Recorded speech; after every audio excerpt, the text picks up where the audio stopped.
En Medical Expo, la Feria Nacional de Dispositivos Médicos, queremos hacerte parte de nuestra comunidad de webinarios. Capacítate con nosotros a través del selecto programa que cada viernes traemos para ti. Estamos comprometidos con la industria de la salud. Queremos impulsar tu desarrollo profesional con los temas más relevantes y con la participación de los mejores especialistas en las diferentes áreas del sector, que nos comparten su conocimiento. Trabajamos día a día para brindarte un desarrollo constante. Síguenos y forma parte de nuestra gran comunidad.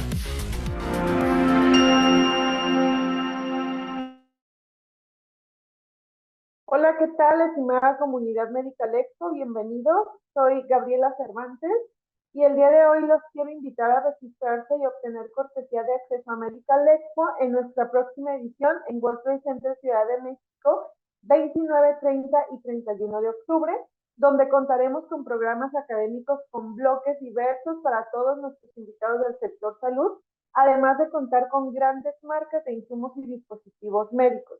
Recuerden que nuestro evento está enfocado a profesionales de la salud. Y el día de hoy me complace compartir con ustedes un webinario más y reanudar estos temas tan interesantes. Les recordamos que en la dinámica podrán colocar tanto felicitaciones, comentarios o dudas para nuestro ponente en la mensajería instantánea y al finalizar el tema, algunas de ellas serán respondidas. Y bueno, sin más preámbulo, me permito presentar el día de hoy a nuestro ponente, el doctor Juan Carlos Jiménez Casillas, quien es director del Colegio ABC de Medicina de Emergencias y de Reanimación, especialista en urgencias médicas quirúrgicas del Hospital General Regional número 1 del IMSS, Ciudad de México, médico cirujano y partero de la Universidad de Guadalajara, con una maestría en administración hospitalaria, profesor académico del IMSS, instructor de bioquímica del CUC, certificado del Consejo Mexicano de Urgencias Médicas, certificación de CEPCONOCER 0217 y médico adscrito al Hospital General Regional 45 del IMSS en Guadalajara. Y el día de hoy nos comparte el tema de hipercalemia en el paciente nefrópata en la sala de urgencia. Bien, doctor, adelante, el público es suyo, podemos dar inicio. Muchas gracias. Hola, pues muchas gracias por la invitación, Gaby, y a todo el equipo de Medical Expo por haberme eh, hacer partícipe de este mando evento. Entonces, voy a compartir pantalla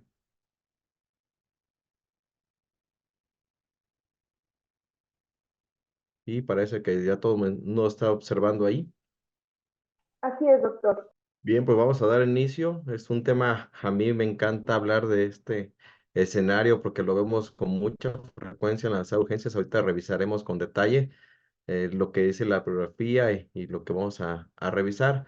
Pero bueno, pues ya me presentaste, aquí estamos a la orden, pues médico urgenciólogo. Vamos a iniciar sin más. Vamos a revisar lo que es la hipercalemia en el paciente de nefrópata. El paciente de nefrópata finalmente tiene muchas complicaciones en la edad de urgencia. Si la hipercalemia es algo que vemos con regularidad ahí, entonces vamos a ver algo primero, pues, ¿qué es el potasio? Habla de hipercalemia, es aumento del potasio, pero ¿qué es el potasio? El potasio es un catión que se encuentra en todo nuestro cuerpo. Prácticamente tenemos de 3.000 a 40.000 milimols en un paciente adulto y solamente el 2% se encuentra a nivel de lo que es el flujo sanguíneo. Es decir, lo que vamos a estar revisando el día de hoy es ese 2% que se encuentra en nuestra sangre que de repente se eleva o se baja en algunas situaciones, pero hoy hablaremos de cuando se eleva y exclusivamente en un paciente grave en las urgencias, en un paciente con insuficiencia renal. Bien, entonces, eh, pues la precalemia como tal se define como aumento del potasio de 5 a 5.5 según las guías o las revisiones que ustedes pueden revisar. Algunas dicen que 5.0 o más, pues es hipercalemia, otras dicen 5.5 o más, otras dicen 5.2. Pero cuando ustedes tomen el nivel de potasio en cualquier paciente, pues tomen de referencia el valor de su laboratorio como tal, el que esté reportando, ¿verdad? Porque para algunos puede ser que salga con 5.0, digamos que no es hipercalemia, pero bueno, entonces siempre considera el valor de su laboratorio. Y bueno, ¿qué dice la bibliografía? Que la hipercalemia en el paciente con insuficiencia renal, ¿ah?, crónica aguda, se considera que están en el 5 hasta el 50% de los pacientes. Eso nos dice la bibliografía prácticamente americana.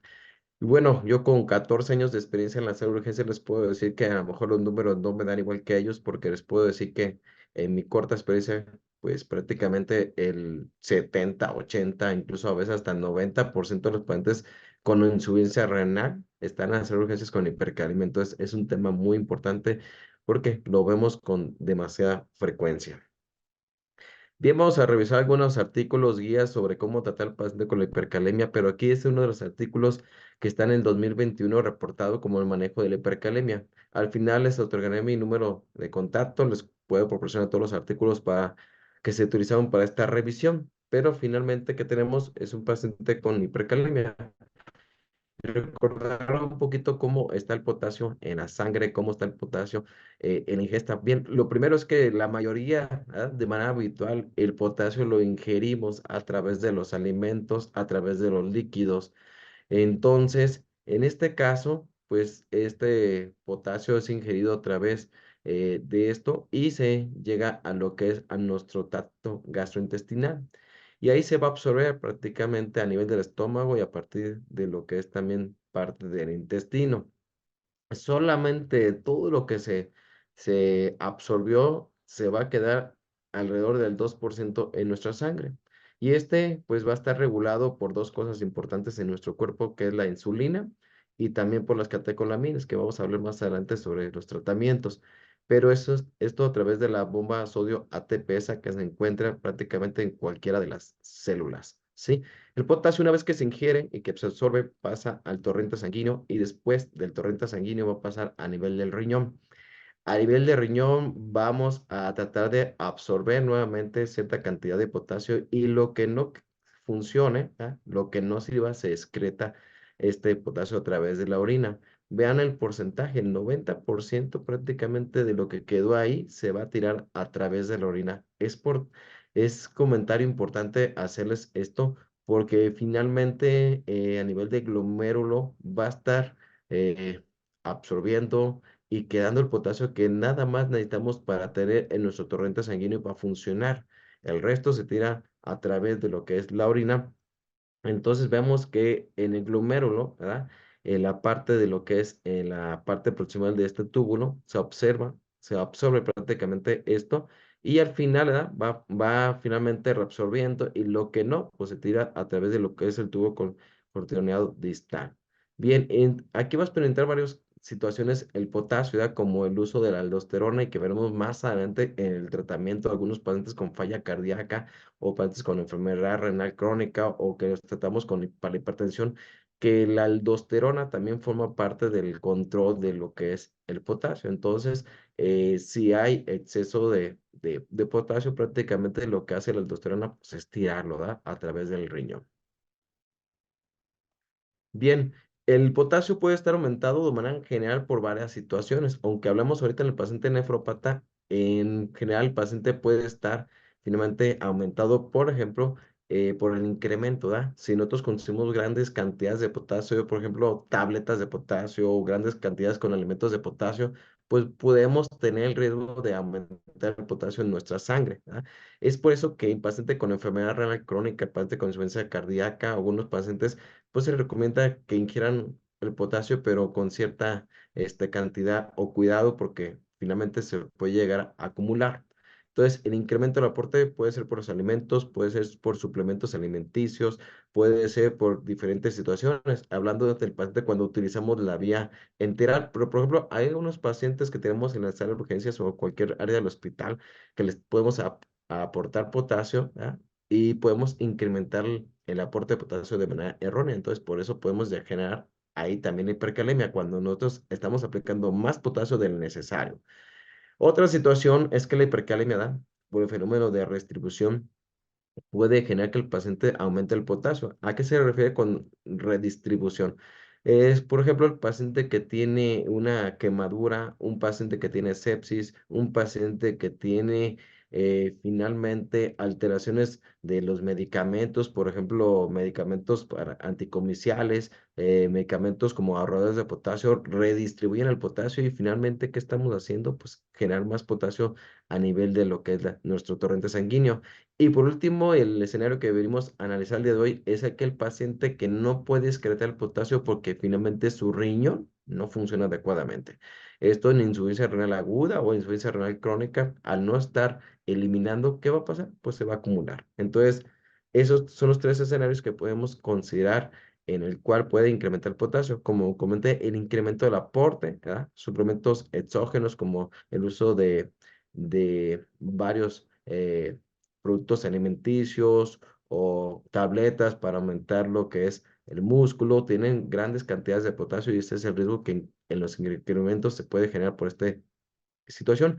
Otra es porque el paciente a lo mejor tiene una quemadura, tiene un trauma, tiene lisis tumoral, aquellos pacientes con oncológicos que le dan tratamiento para, pues, eliminar las células cancerígenas, destruyen, ¿ah? Al destruir las células, finalmente hay una situación de ruptura de estas células y finalmente generan aumento de la cantidad de potasio. El paciente con hemólisis, algunos pacientes, por ejemplo, con problemas de anemia hemolítica, destruye grandes cantidades de eritrocitos y finalmente tenemos el paciente con aumento de la cantidad de potasio, el paciente que tuvo trauma o el paciente que se queda con una lesión por una quemadura tiene el riesgo de hacer radiomiólisis y aumento de la cantidad de potasio.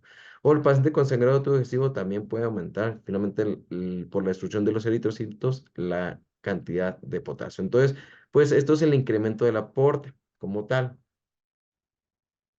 También tenemos la redistribución que comenté más adelante, ¿verdad? Por ejemplo, algunos pacientes que están finalmente con acidosis metabólica tienen riesgo de aumentar el potasio a nivel celular. El paciente con hiperglicemia, la cetoacidosis o el paciente con crisis hiperglicémicas aumenta la cantidad de potasio. El paciente que está consumiendo digital en la falla cardíaca o el paciente que se le aplica succinilcolina para relajarlo en el manejo de la vía aérea. Entonces tenemos esa situación de aumentar también el potasio de manera de redistribución. El paciente con ciertas enfermedades raras, como es la parálisis hipercalímica familiar, también puede aumentar el potasio. Aquel paciente que se somete a ejercicios extremos, entonces tenemos el riesgo también de aumentar el potasio, que algunas raras veces llegan a ser urgencias. Aquel paciente que tiene obesidad y que se pone a hacer ejercicio de manera abrupta, ese día tiene el riesgo de hacer radiomiólisis e hipercalemia por destrucción de músculo y medicamentos como agonistas adrenérgicos. Entonces, por ejemplo, el uso de catecolaminas, el uso de aminas, pues tenemos el riesgo que finalmente tengamos aumento de la cantidad de potasio a nivel de lo que es la situación el torrente sanguíneo y algunos pacientes con diabetes en automáticamente que están cursando con una crisis hiperglicémica tienen el riesgo de aumentar el potasio. Bien, entonces, en la falla renal aguda y en la falla renal crónica, pues tenemos como tal, al tener disfunción de lo que es nuestro glomérulo, vamos a tener la posibilidad de aumentar el potasio. Por ejemplo, que el paciente que tiene una nefropatía tubular intersticial, una glomerulonefritis, pues prácticamente tenemos ese riesgo. Y el paciente con más frecuencia, ¿da? Más frecuencia enfermedad renal crónica en México y en todo el mundo, pues tiene ese riesgo de generar como tal el incremento de potasio. Fíjense que la grafía nos dice que aquel paciente que tenga 60 mililitros o menos, ¿ah? De la filtración glomerular por minuto tiene ya de entrada el riesgo de aumentar el potasio en sangre. Pero aquel que tenga ya 15, pues prácticamente lo está concentrando. Aquellos pacientes que están en estadio 4, estadio 5 de CADIGO para enfermedad renal crónica, ese paciente definitivamente tiene una situación ya como tal de hacer hipercalemias. Ahora, más adelante explicaré cómo se adapta este paciente a las hipercalemias. Pero aquellos pacientes que están post-transplantados renales, aquellos pacientes que tienen anemia falciforme o alguna situación puede tener el riesgo finalmente de aumentar el potasio por esta enfermedad renal. Y pues ya comentamos, aquellos pacientes que tienen ingesta de ahorradores de potasio, pues como tal, a pesar de que tienen enfermedad renal crónica y están tomando ahorradores de potasio, como sí ocurre, pues tiene el riesgo de generar hipercalemia. El paciente escéptico, como tal, como ya vimos, pues, tiene ese riesgo finalmente de hacer hipercalemia. Bueno, entonces, en resumen de cuentas, una revisión del 2024 nos dice que aquel paciente que tenga 60 minutos o menos, tiene ya el riesgo de generar hipercalemia. Entonces, hay muchos pacientes que tienen como tal enfermedad renal crónica, aquel paciente que tiene como tal diabetes, que tiene insuficiencia cardíaca, todos esos pacientes al acumular todas estas enfermedades tienen el riesgo de hacer hipercalemia, ¿sí? Entonces, fíjense cómo se adapta aquel paciente que tenga a lo mejor 15 mililitros de filtración glomerular, cómo se adapta su cuerpo, ¿verdad? Porque de verdad que el paciente nefrópata en las salas de urgencias lo vemos como aguanta tanto, ¿no? Es un paciente que aguanta muchísimos tratamientos, aguanta hasta los errores médicos, los aguanta y el paciente no se muere, ¿sí? Pero este paciente tiene una capacidad de adaptación como en vez de no tener el riñón funcionando, el paciente nefrópata crónico, como el cuerpo se adapta y ya empieza a secretar potasio, pero por las evacuaciones, las células que se encuentran a nivel del intestino, los enterocitos, van a empezar a liberar potasio en cada evacuación que presenta el paciente, ¿ah? Aumenta el consumo de potasio, ¿ah? Con el poco uso de insulina que ellos tienen y entonces finalmente hace que el tejido, los músculos, absorba más el potasio para finalmente evitar que termine en sangre. O sea, el paciente nefrópata se adapta a las hipercalemias. Es por eso que hay pacientes que tenemos ahí con 7, con 8, y los vemos pacientes estables, ¿verdad? Sintomáticos. Y ese potasio nos preocupa muchísimo en las urgencias y el paciente está asintomático, no tiene trastornos en la conducción cardíaca, que es algo que nos preocupa a los médicos de urgencias, y el paciente está casi como si nada. Sin embargo, un paciente con hipercalemia en agudo, pues ese paciente con hipercalemia en agudo, pues evidentemente tiene riesgo de fallecer. He visto pacientes fallecer con potasios de 6.5. Pacientes jóvenes con hipercalemias en agudo que tienen 6.5 fallece. Y el paciente que tiene 8 o 9, nefrópata crónico, no fallece. Entonces, ahí eso es la situación que quiero explicarle, que se adapta prácticamente a las malas circunstancias.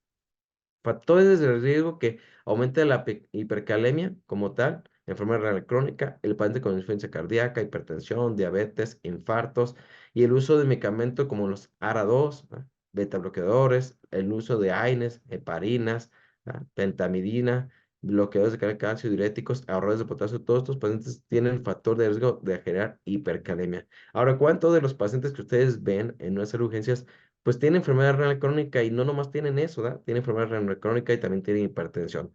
Y algunos tienen ya también falla cardíaca. Y la mayoría tiene hipertensión, diabetes y enfermedad renal crónica. Y algunos otros ya hasta tuvieron un infarto y todavía están vivos. Entonces, pues esa parte, esos pacientes tienen el riesgo de hacer hipercalemias. Y bueno, aquí esta tablita es bien sencilla. El paciente que tenga más enfermedades, pues fíjense cómo se adapta a tener más hipercalemias, ¿eh? Aquel paciente que tenga falla cardíaca, enfermedad renal crónica, diabético, tolera más las hipercalemias que aquel paciente que no únicamente tiene diabetes o aquel paciente que tenga nada más enfermedad cardíaca y insuficiencia renal. O sea, el paciente que tenga más enfermedades es el que más tolera las hipercalemias. Es importante conocer cómo se adapta el cuerpo a los malos tratos. Bien, ¿cuál es el problema con las hipercalemias? Pues el paciente puede fallecer por las hipercalemias. Es algo como yo como médico de urgencias que les comento a los pacientes, ¿verdad? Pues el paciente puede estar hablando ahorita y de repente puede hacer trastorno de la conducción y caer en paro por una taquicardia ventricular. Entonces hace arritmias como tal y eso lo puede matar al paciente en minutos. Pero, ¿cuáles son los síntomas de hipercalemia? Son los mismos que cuando el paciente tiene hipocalemia, son exactamente lo mismo, o sea, astenia, parestesias, hiporreflexia, parálisis flácida y parálisis muscular respiratoria. Entonces, el paciente, entre más elevado es el potasio, más riesgo de hacer como tal debilidad y caer en paro. El paciente que tiene hipercalemia, que tiene 8, 9, a veces los andamos entubando por la falla respiratoria que genera, no tanto por la trastorno de conducción, porque el paciente hace finalmente una debilidad muscular. Bien, entonces se determina, ¿verdad?, que de acuerdo al nivel de potasio el paciente esperamos trastornos de conducción, ¿verdad? ¿Cuáles trastornos de conducción va a tener el paciente con el potasio que genera? Si un paciente tiene 5.5 a 6.0, se espera que tenga alteraciones electrográficas, por ejemplo, la onda tepicuda, la onda en campaña, así comentada en la biografía, ¿sale? Se encuentra prácticamente en B1 a B6. Ahí notamos la onda tepicuda y de ramas simétricas. Es decir, la onda tepicuda es exactamente igual a la de un infarto de miocardio, igualita, es simétrica. 6 a 7, el paciente puede tener alteraciones del PR y entonces los pacientes pueden dar bloqueo AB de primer grado, bloqueo AB de segundo grado y de tercer grado. Y puede tener en este mismo número ensanchamiento del QRS y depresión de segmentos D. Entonces el paciente puede tener como tal arritmias ventriculares o extrasístoles ventriculares. Una que otra puede aparecer y no estamos de acuerdo que el paciente está ya como tal datos de gravedad. Y si tiene 7.0 o más, pues el paciente puede tener una fibrilación ventricular, una taquicardia ventricular, puede tener un ritmo idioventricular, ritmos que pueden hacer que el paciente caiga en paro o si no, que ya está en paro, ¿verdad? Eso dice a la biografía finalmente, pero estoy seguro que más de alguno de ustedes ha visto un paciente con potasio de 7.0 y el paciente su electrograma está normal. Entonces, como les comento, el paciente nefrópata crónico se adapta a los malos tratos. A pesar de tener tanta hipercalemia, el paciente a veces no tiene trastornos en la conducción. Bien, esto es una imagen donde nosotros podemos observar cómo se comporta, ¿verdad? Cómo está la onda T normal con un potasio 3.5 a 5, ¿verdad? Cuando el paciente tiene 6 en promedio, tiene ondas T picudas de ramas simétricas. Cuando el paciente tiene ondas T picudas de ramas simétricas y ya prolongó lo que es el PR y te da origen a los bloqueos de primer grado, segundo y tercer grado. Cuando el paciente tiene ya el borramiento de la onda P y ya te da un ritmo nodales, cuando una T picuda y QRS estrecho, o cuando el QRS ya se volvió ancho y te da ritmos idioventriculares, taquicardias ventriculares, ya no hay onda P, evidentemente, o cuando el paciente pues te puede caer en paro con un patrón de QRST. Entonces, de acuerdo al potasio, pues esperamos ver ciertas alteraciones. Algo que utilizamos con frecuencia en urgencias es que el nivel de potasio, ¿verdad? Lo determinamos finalmente con un electro. Decimos cuánto tiene de potasio y vemos el electro, pero bueno, no todos los pacientes se comportan igual. Algunos pacientes hacen trastornos de conducción y otros no. Entonces, pues bueno, lo que sí es que a este paciente si hace trastornos en la conducción, como es esto, como están ustedes observando aquí, estos pacientes le llamamos calocitosis. Hay cambios en la conducción por la hipercalemia y eso es calocitosis. Entonces, con frecuencia tomamos electrocardiograma para ver qué tanto grado de lesión tiene por el exceso de potasio. Entonces, esta es otra grafía, nos dice cómo está el potasio con 4.5, pues estamos conduciendo normal, de 6 a 7, pues no te picuda, puede haber QRS ancho o prácticamente desaparecer la onda P. Otros pacientes pues tienen ritmos idioventriculares como estos o incluso caen en paro. Pero como les comento, los pacientes nefrópatas nos pueden sorprender. Hemos visto pacientes prácticamente con potasios de 8 o de 9 con ritmos sinusales normales. ¿Pero qué hace? Pues el paciente se adapta a los malos tratos, ¿sale? Bien, me gustaría que comentaran cuánto han visto de potasio en el paciente, lo máximo. Yo he visto de potasio lo máximo en mi vida son 11, obviamente ya en paciente en paro, ¿no? 11, pero pues es un potasio muy elevado, ¿sí? Bien, entonces, otros guías, recomendaciones del tratamiento, que es la parte que venimos a prácticamente hablar el día de hoy. Fíjense que hay una actualización sobre lo que es el tratamiento, y lo voy a compartir el día de hoy, 2024, que lo voy a compartir en el artículo si gustan. Pero la primer medida ante el paciente, cuando vemos trastornos en la conducción, hipercalemia, tenemos que aplicar gluconato de calcio. Este medicamento lo que hace es estabiliza la membrana del miocito y prácticamente del sistema de conducción. Y por lo tanto, ¿qué hacemos? Prácticamente controlamos y evitamos que el paciente se controle sus trastornos en la conducción. Es gluconato de calcio la primera medida. Seguro si los pregunto, ustedes más de alguno me van a decir que el tratamiento de gluconato de calcio se aplica a todos o se aplica finalmente a los pacientes que tienen trastornos en la conducción, es decir, un cambio electrográfico. La respuesta al día de hoy, en 2024, prácticamente paciente con hipercalemia es paciente con gluconato de calcio, así lo dice la guía, ¿sale? Ya no es necesario esperar a que tenga trastornos en la conducción como habitualmente lo hacíamos, ¿verdad?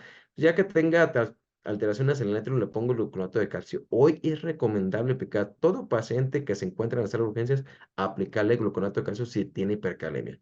Ya lo dice el último artículo, se los voy a compartir si gustan, y ahí está ya nombrado. Es recomendable utilizarlo. Si el paciente ya tiene cambios electrocardiográficos, pues obviamente ya es definitivo aplicar gluconato de calcio. Muy bien, este medicamento es muy sencillo de aplicar, lo tenemos en el carro de paro. Recuerde que una de las H's en el paciente que en paro, pues es la hipercalemia, ¿verdad? H hipercalemia, H hipocalemia. Entonces, en el caso de la hipercalemia, pues hay que aplicar el gluconato de calcio, ¿verdad? Esto evita la reactividad como tal de los miocitos y es muy sencillo aplicar. Se aplica prácticamente 1 gramo a 2 gramos, ¿verdad? De gluconato de calcio y el inicio de acción es de 1 a 3 minutos, ¿verdad? Prácticamente. Inicio de acción y el tiempo promedio de la actividad de este gluconato de calcio es de 30 minutos como tal. Entonces, va a durar 30 minutos, dice la refrigería que de 20 a 60 minutos, pero en promedio son 30 minutos y está indicado en todos los pacientes que tengan hipercalemias. Ahora, quiero comentarles, se puede repetir en el paciente vivo de 5 a 10 minutos, en el paciente en paro, pues cada 5 minutos, de 1 a 2 gramos, ¿ah? Porque hay pacientes que caen en paro por la hipercalemia y se aplica finalmente gluconato de calcio de 1 o 2 gramos. En el paciente en paro, pues no hay dosis máxima como tal. En el paciente vivo, el gluconato de calcio está indicado solamente hasta que le borres el trastorno de conducción. Es decir, hemos visto pacientes con potasio de 8 y tienen bloqueo BTC grado. El tratamiento es gluconato de calcio 1, 2, 3, 4, 5, 6, 7, 8 gramos, 2 gramos que necesites para borrar finalmente lo que es el trastorno de conducción, porque lo que sí va a matar al paciente es su bloqueo o el trastorno de conducción del paciente como tal. Entonces, el tratamiento es gluconato de calcio para los trastornos de conducción. ¿Sale? Es frecuentísimo, ¿ah? Que también veamos, ¿ah? Que el paciente que está vivo, pues le indiquemos, lo he visto muchas veces, la indicación es un gluconato, 1 gramo de gluconato de calcio cada 6 horas, cada 8 horas. Bueno, recuerda que el gluconato de calcio va a durar 30 minutos en promedio, entonces si lo aplicas cada 6 horas o cada 8 horas, pues quizás no es para la hipercalemia, quizás le estás aplicando por otro motivo, pero para la hipercalemia no lo es. Entonces hay que tener cuidado con esa indicación, ¿ah? Si lo aplicamos cada 6 horas, cada 8 horas, pues no es para hipercalemia, es para otra cosa, pero menos para hipercalemia. ¿Ok? Entonces, si tienen alguna duda, pregunta, pueden hacer ahí el comentario. Más tarde leemos las preguntas, ¿ah? Sobre el gluconato de calcio. Otra opción al manejo de la hipercalemia para estabilizar la membrana o para borrar el trastorno de condición que tiene el paciente es lo que es la solución salina al 3%, que no está disponible en México, pero existe en otros países como Estados Unidos. Bien, la solución salina al 3% está indicada también, ¿ah? Son 50 mililitros en bolo para estabilizar la membrana. El mismo manejo, ¿ah? Como tal, pero tiene un efecto adverso porque es una solución como tal con una hiperosmolaridad. Entonces, este paciente tiene el riesgo de hacer pues trastornos finalmente de osmolaridad, hipernatremias por estar aplicando ese tratamiento. Pero bueno, recuerdo que aquí es un beneficio, ¿ah? El paciente pues está en riesgo de perder la vida, le aplicamos como tal solución salina al 3%. La solución salina al 3% como tal en México a la venta no está disponible, pero sí la podemos crear con solución salina 0,1% y concentrados de sodio. Pero la verdad es que no lo hacemos con regularidad. Siempre nos vamos a la primera medida y mejor, que es el gluconato de calcio, pero también existe esta oportunidad. Ahora quiero comentarte que también la solución salina al 3% sí puede bajar las cifras de potasio, cosa que no ocurre con el gluconato de calcio. El gluconato de calcio le vas a aplicar 10 gramos de gluconato de calcio y no le vas a bajar absolutamente nada de potasio. El paciente va a seguir con su potasio de 7, 8 igual, pero con la solución salina del 3% sí tienes la oportunidad de bajar algo, ¿ah? Aunque sea un poco. Bien, lo mismo, como comenté, ¿da? ¿Qué es lo que hace estos medicamentos? Finalmente, evita lo que es la entrada rápida de potasio, ¿ah? Relaja prácticamente o disminuye lo que es la entrada masiva de potasio en la hipotensión de la fase cero, ¿ah? De lo que es la hipotensión de acción transmembrana para mejorar, ¿verdad? Hacerlo un poquito más lenta. Bien, ahora sí, ¿qué podemos aplicar al tratamiento para así bajar el potasio como tal? Ok, en este caso aplicamos esta solución que siempre lo utilizamos en las urgencias, que es un intercambiador de lo que es el potasio, que le llamamos solución polarizante. Esta solución polarizante es utilizar insulina y glucosa. Las dosis recomendadas por las guías de práctica clínica son 10 unidades de insulina de acción regular o acción intermedia o rápida, como utilizamos en el servicio de urgencias, 10 unidades, ¿ya? Con 50 mililitros de solución glucosal, 50%, el famoso Destrocon. Entonces ponemos 10 unidades en 50 mililitros de solución glucosal, 50%. Otra opción puede ser 10 unidades en 500 mililitros de solución glucosada al 10%. También se puede aplicar. Esto para 30 minutos a 1 hora. Pero ¿cuál utilizamos en urgencias? Pues habitualmente utilizamos la de 50 mililitros porque es menos volumen, ¿ah? El paciente nefrópata, por lo que menos queremos es meterle más volumen del cual ya tiene. Entonces, recomendamos utilizar 10 unidades en 50 mililitros de solución glucosa al 50%. O la otra opción es la siguiente, 500 mililitros. Pero si los vas a aplicar una, dos o tres veces, pues imagínate el volumen que aplicarías a un paciente, puedes aplicarle 500 mil o 2000 de volumen de solución glucosada, pues al rato no te va a convenir. Por eso es mejor aplicar esta. Ahora se recomienda que sea por catéter central, por la disponibilidad que tiene esta solución glucosada al 50%. El inicio de acción es en 10 a 20 minutos porque es lo que tarda en hacer lo que es el efecto de la insulina. Y de 2 a 4 horas vas a ver el reflejo de bajar lo que es la hipercalemia. ¿Cuánto baja? En promedio, ¿ok? Baja en promedio de 0,5 a 1,2 milimols en 1 hora. O sea, baja bastante bien. Es decir, si el paciente tenía 7, lo puedes bajar a 6 en promedio o 7 a 6,5. O sea, así baja con una sola dosis, ¿ok? Entonces, esta es la medida más recomendada para bajar el potasio de manera rápida, ¿ok? Se llama solución polarizante. Ahora, quiero comentarte que si el paciente da, ¿qué haría si el paciente tiene 600 de glucosa? O tiene 300 de glucosa, o tiene 250 miligramos de glucosa.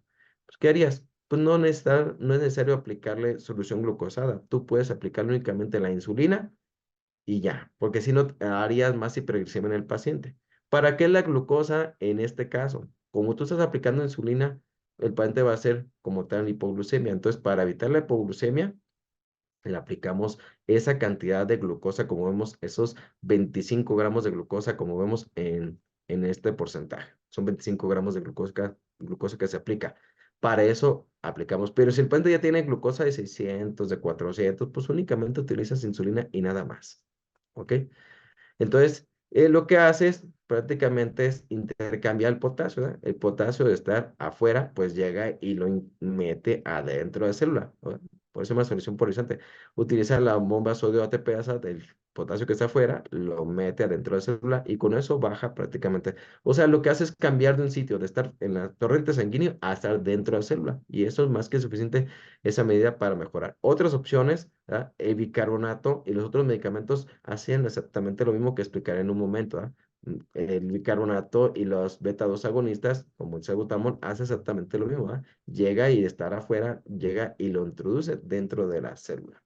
Muy bien, la segunda medida para bajar el potasio, para evitar la hipercalemia y tratar la hipercalemia es el salbutamol o en Estados Unidos le llaman albuterol. Este beta 2 agonistas son 10 a 20 miligramos, ¿ah? En 10 mililitros de solución salina o agua inyectable. Esto se tiene que aplicar nebulizado. Si tú te fijas la dosis para nebulizar a un paciente, pues es mucho menor, ¿verdad? Tú nebulizas a un paciente con broncoespasmo y le aplicas el butamol, pero en dosis muy pequeñas, ¿verdad? 800 microgramos, ¿verdad? Por ejemplo. Y aquí en este caso, pues son 10 a 20 miligramos, o sea, las dosis son extremadamente elevadas. ¿Pero para qué? Pues para bajar el potasio, ¿verdad? Muy frecuentemente en las urgencias le pedimos al de eneleoterapia que nos venga a aplicar este tratamiento para bajar el potasio con la aplicación de salbutamol en esta dosis.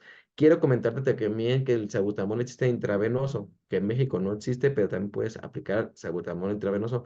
No existe porque tiene efectos adversos como una taquicardia, puede ser arritmogénico y los pacientes con falla cardíaca pueden complicarse. Muchos pacientes con enfermedad renal crónica pues tienen ya como tal falla cardíaca y se puede complicar y hacer arritmias graves o incluso infartarse por el propio salbutamol. Es por eso que tienen que tener mucho cuidado con aplicar salbutamol.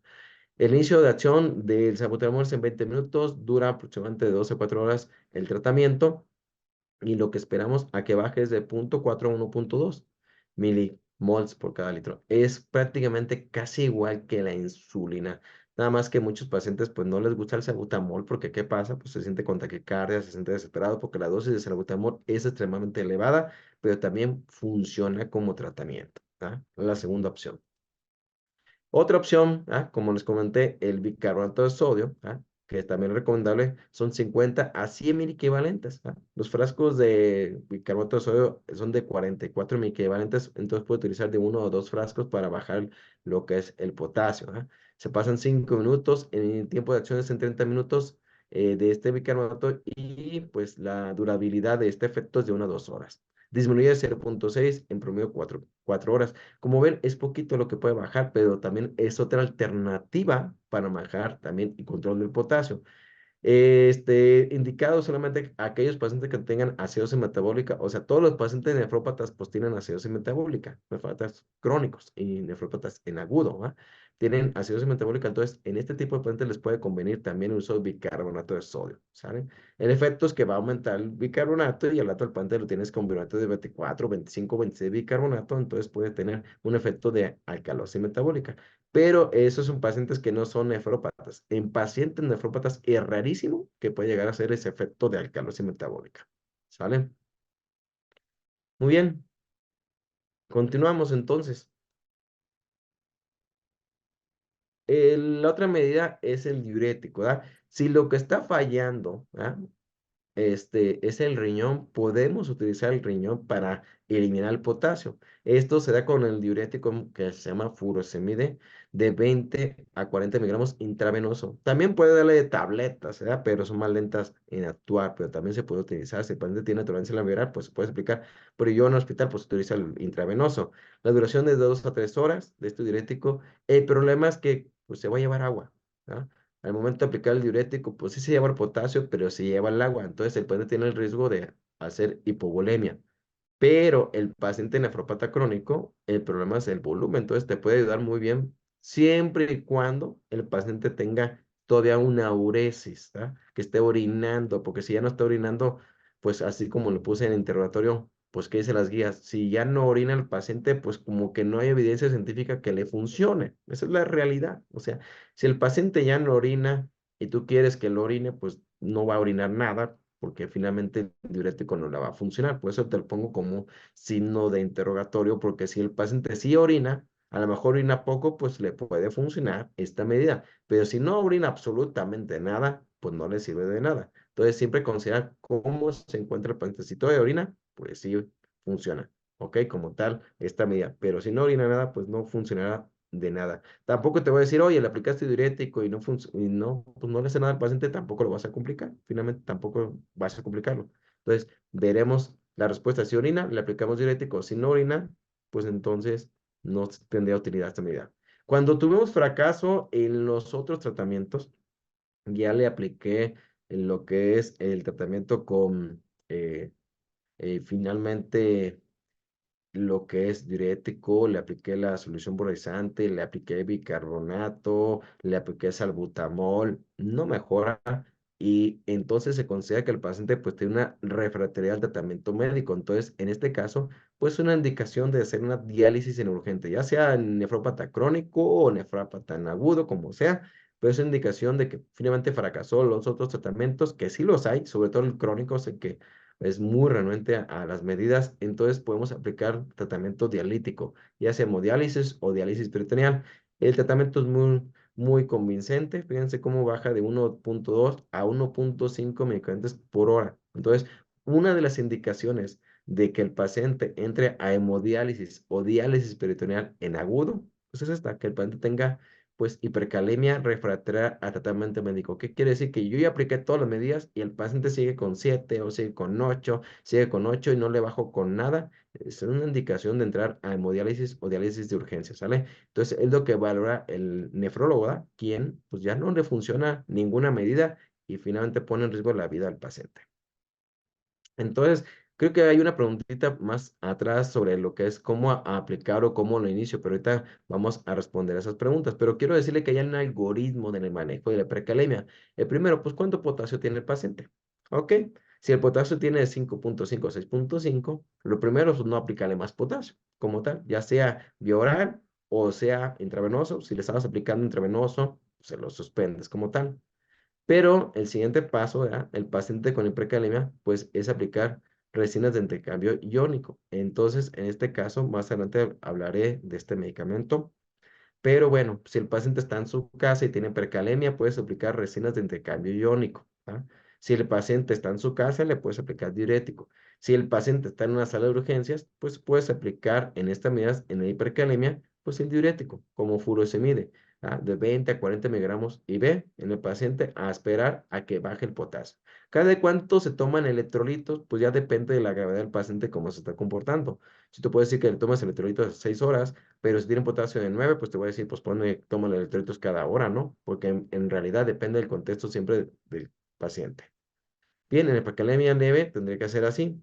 En la hipercalemia moderada, ¿verdad? De 6.5 a 7.5, se recomienda como tal aplicar las medidas anteriores, o sea, suspensión del potasio, resinas de cambio iónico, que son tabletitas que me voy a comentar más adelante, sobre todo para la hipercalemia crónica, y el uso de furosemide. Y aquí le vas a agregar bicarbonato de sodio, lo que es la solución polarizante de glucosa e insulina y los beta-2 agonistas. Entonces, yo realmente cuando veo un paciente con hipercalemia, pues empiezo con todo, ¿ah? Empiezo con diurético, solución polarizante, le pongo lo que es las nebulizaciones y con eso es más que suficiente como medida, porque ya aplico prácticamente todo, ¿ah? Yo tengo pacientes que habitualmente los veo con 6.5 o 6 en adelante y empezamos con todo para que pues no tenga el riesgo de hacer el paciente una arritmia letal. Si el paciente con todo lo anterior no mejoró con diuréticos, solución por cesante, le apliqué salbutamol, le apliqué bicarbonato, no mejora, entonces pues el tratamiento sería diálisis. Y si el paciente ya tiene alteraciones en la conducción, les comenté, pues hay que aplicar el gluconato de calcio, 1 gramo, 2 gramos, 3, 4 gramos, sucesivamente hasta que borre el trastorno de conducción que tenga el paciente. Bien, entonces, de acuerdo a las guías y recomendaciones de los artículos, esto es un resumen de cuentas del algoritmo de cómo manejar la hipercalemia. Si el paciente tiene hipercalemia, pues ok. Si tiene cambios electrográficos, queremos calocitosis, pues aplica el gluconato de calcio o solución salina al 3% de bicarbonato de sodio. Esto para estabilizar la membrana del biocito. Si el paciente obviamente tiene hipercalemia, aplica insulina con glucosa, puede agregar beta-2 agonistas que es salbutamol de 10 a 20 miligramos y puede aplicar bicarbonato de sodio. Si el paciente no mejoró con eso, entonces el paciente hay que considerar que el paciente mejor está en una liguria, tiene un fracaso renal agudo crónico. Entonces, en este caso, es necesario considerar el tratamiento con lo que es la diálisis. Del otro lado, dice, hay que excluir la pseudohiponatremia porque a veces las hipercalemias no son reales. Cuando alguien toma una muestra de sangre y fue muy agresiva y hubo aire en la toma de sangre y fue rápida, hace hemólisis. Entonces, el paciente, si nos ha tocado que el paciente tiene hipercalemia 6.5 y no es real. Pero es un contexto que en el hospital, pues, ya tenemos como costumbre de saber quién es real y quién no es real, porque si el paciente tiene enfermedad renal crónica, pues va a ser real su potasio. Pero bueno, existe la pseudo hipercalemia donde el paciente, por algún error de toma de muestras, sale con potasio elevado. Pero si sí es la hipercalemia real, pues hay que tratarlo como ya les comenté. ¿Salen? Entonces, este es el manejo en gran escala de cómo manejar las hipercalemias. Tenemos más, ¿verdad? Entonces, si el paciente tiene trastornos en la conducción, si tiene calocitosis, tiene bloqueos ventriculares, tiene taquicardia ventricular o tiene extrasístoles, el paciente debe recibir como tal un estabilizador de la membrana como es el gluconato de calcio, como tal, ¿verdad? Hay que bajarla lo que es el potasio a través del uso de insulina, a través de lo que es las nebulizaciones con salbutamol, a través de los diuréticos y vemos cómo finalmente resolver esto. Si han fracasado todos los tratamientos, el paciente entra a hemodiálisis o diálisis peritoneal de urgencia. Muy bien, hay un tema corto, revisar rápido, hipercalemia crónica. Este no lo veo yo porque yo veo en la sala de urgencia de los pacientes. Yo no veo pacientes que tengan hipercalemias en sus casas porque esos pacientes no me corresponden a mí. Yo no me dedico a dar la consulta como tal. Pero sí sé que los pacientes hacen hipercalemia crónica, entonces se puede dar este tratamiento que se llama aglutinantes del potasio o resinas de intercambio iónico. Está el Kayexlate como tal, uno de los ejemplos. Estos medicamentos son tabletas, son sobres, los cuales se puede aplicar para que el paciente tire el potasio por las evacuaciones. Se puede aplicar como tal de 2 a 4 horas, dependiendo como el escenario, pero el paciente tiene efectos adversos, como cuál, pues va a tener efecto adverso que es diarrea, ¿verdad? Y le tienes que explicar al paciente que le vas a producir diarrea por tomar esos medicamentos porque finalmente va a tener el potasio por las evacuaciones, ¿verdad?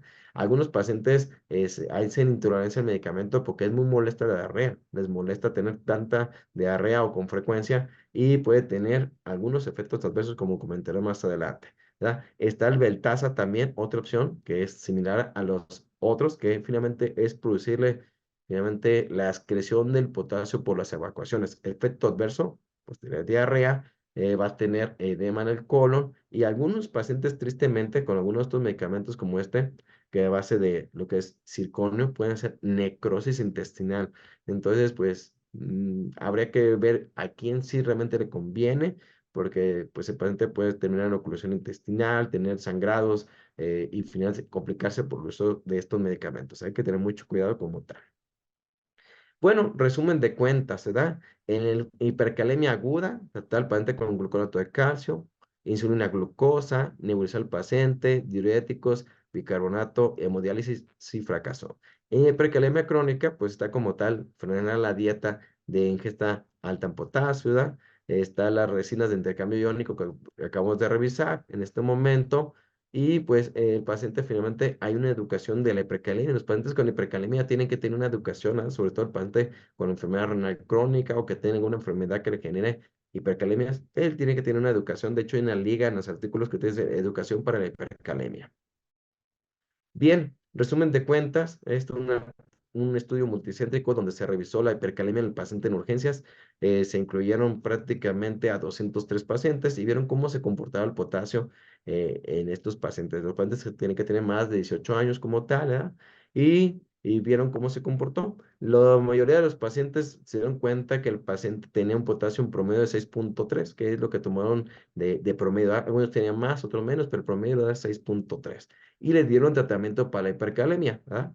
Entonces la intención es que le tomaban muestras a lo que es a las 30 minutos, a la hora, a las 2 y las 4 horas de cómo se iba comportando finalmente la hipercalemia de cuál tratamiento comentado. Entonces, ¿qué vieron? Que la mayoría, ¿ya? De los pacientes tienen ese riesgo de hacer hipoglucemia y solamente lo reportaron el 6%, ¿verdad? 23% de esta población de 200 pacientes como tal en promedio tuvieron cambios electrocardiográficos, ¿tá?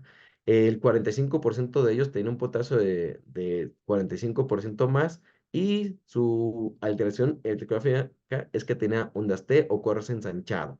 Tres pacientes murieron por la hipercalemia o como tal o enfermedad como tal, pero finalmente consideraron que la hipercalemia fue un factor detonante y finalmente, el tratamiento que definitivamente mejoró más la hipercalemia, pues es la hemodiálisis, ¿verdad? Entonces, ¿qué quiero decirte, ¿verdad? Como profesional de la salud? Si tú sabes como necesario como yo en una sala de urgencias, pues siempre considera que la hemodiálisis, ¿verdad? Es una de las medidas terapéuticas. Yo siempre lo comento en notas médicas, ¿verdad?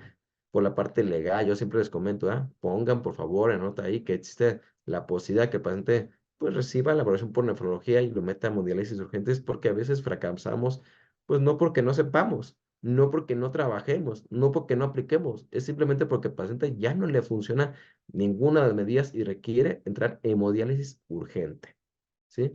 Bueno, si quisieran decirme, doctor, regálame una diapositiva donde me explique todo lo que me acaba de comentar, pues ahí la tienen, ¿verdad? Es el resumen del resumen de los resúmenes. Aquí tiene todo lo que he comentado en este tiempo, ¿ah?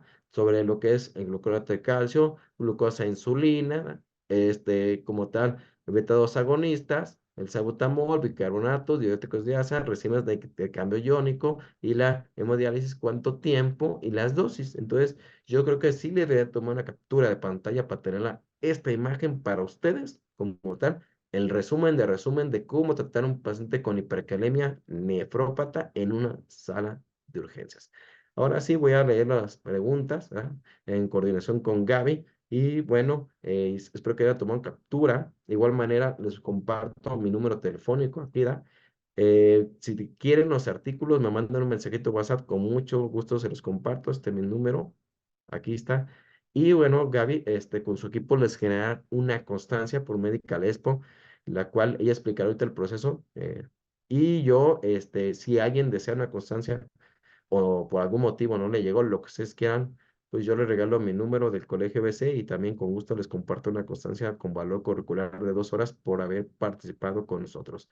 Sin más, Gaby, pues aquí estoy a sus órdenes, en lo que quiera comentar. Muchas gracias, doctor. Es un tema muy interesante. Gracias por compartir y le comento que pues sí, tenemos muchos comentarios, felicitaciones por el tema, la claridad del tema y pues los conocimientos que usted compartió el día de hoy. Vamos a leer algunas de las dudas por tiempo. Si alguno de los miembros de la comunidad quiere dar seguimiento a alguna de las dudas que no podamos compartir el día de hoy, pues tienen los datos de contacto y hay muchos comentarios acerca también de las constancias, se está restableciendo, les pedimos que guarden el link de las constancias de los webinarios del día de hoy y más tarde intenten descargar la misma. Cualquier cosa tienen el dato de contacto de a dónde comunicarse con nosotros para la constancia médica Lex. Y bueno, doctor, tenemos aquí algunas, seleccionando a Fernando Villegas Anzo, comenta, cuando el paciente tiene hipercalemia, el corazón está hiperexcitado o hipoexcitado. Ah, es una pregunta. Pues tienen las dos, depende del momento. ¿Ah? Puede estar hiperexcitado y tener taquicardia ventricular y fibrilación ventricular y caer en paro, o puede estar hipoexcitado o bloqueado como tal. ¿Ah? Tiene esas dos partes de acuerdo al nivel de potasio. Entonces el paciente puede estar hipoexcitado o bloqueado como tal en la fase cero y tener frecuencias cardíacas de 40, de 30, cualquiera de las dos. Es lo bonito de la medicina de urgencia, ¿verdad? Te puede encontrar de las dos cosas del paciente, con taquicardias o bradicardias. ¿Qué otra pregunta? Bien, doctor.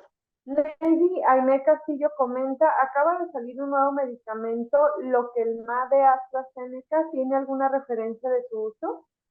A ver, ¿cómo se llama? Si me dicen el nombre, a lo mejor puedo comentarle.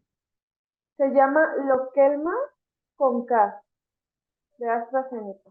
No lo sabía, la verdad, sinceramente. En lo que revisé, pues, a lo mejor, esto es lo último que yo revisé en hipercalemias en agudo. A lo mejor en la crónica quizás sea, no lo sé, pero sí se bueno revisarlo y verlo. ¿Qué otra Muy pregunta? bien, doctor. Bien. Continuamos con Diego Cruz de Jesús. Disculpe, ¿el glutamato de cal se pasa en bolo? El gluconato de calcio se aplica en bolo, ¿da? En bolo, cuando está en paro y está el paciente vivo, se aplica en 10 minutitos. Diluido en 20, 30 mililitros, ¿va? O lento, ¿va? Habitualmente, la verdad es que ninguna enfermedad dura 10 minutos ahí, ¿va? Le aplico el gluconato de calcio y se lo aplican en 2 minutos en vez de 10, pero no pasa nada, en verdad. Bien, por último, María de Jesús López pregunta si es lo mismo el salbutamol en aerosol o nebulizado. El problema es la dosis. El salbutamol, como tal en aerosol, te va a dar cada disparo 200 microgramos. Y para tratar al paciente requieres 20,000 microgramos, o sea, 20 miligramos. Entonces tendrías que darle al paciente como, o sacarle cuentas, ¿no? Como 100 disparos.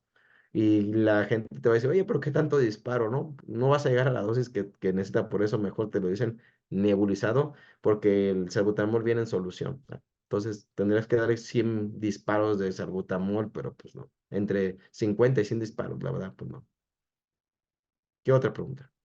Bien, doctor, sería todo al momento. Le comentamos a la comunidad, están los datos de contacto del doctor para cualquier duda o seguimiento que quieran dar. Y doctor, pues agradecer mucho su tiempo y su apoyo siempre con Medical Expo. Les comentamos que el doctor Juan Carlos es de los ponentes top que cada edición de Guadalajara de Medical Expo nos acompaña.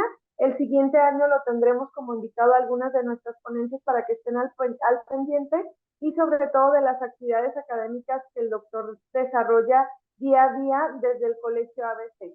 Y bueno, doctor, sin más preámbulo, ¿quiere dar algún cierre para la comunidad Medical Expo? Pues que se siga capacitando, lo más bonito es capacitarse y aprender a hacer las cosas correctamente. Entonces, pues yo que me dedico a la capacitación a través del Colegio BC, la verdad es que pues es muy bonito hacer las cosas bien. Entonces, pues síganse capacitando conmigo con Expo y aquí estamos a la orden cuando gusten y aquí están mis números telefónicos también. Muchas gracias, doctor. A nuestra comunidad Medical Expo les agradecemos por estar un webinario más con nosotros. Les recordamos que la siguiente semana reanudamos los webinarios también a las 10 de la mañana y 11:30 con más temas de interés del sector salud. Y estamos teniendo algunas fallas en nuestros links para descargar las constancias. En el transcurso del día se va a restablecer esta falla. Les pedimos guardar los links que se les enviaron por mensajería de Zoom para que los tengan a la mano y seguir intentando. Cualquier duda, hay dato de contacto en el mismo mensaje para que puedan contactarnos y poderles apoyar en este sentido. Muchísimas gracias por su tiempo. Buen fin de semana. Hasta la próxima. Gracias a todos. Bye.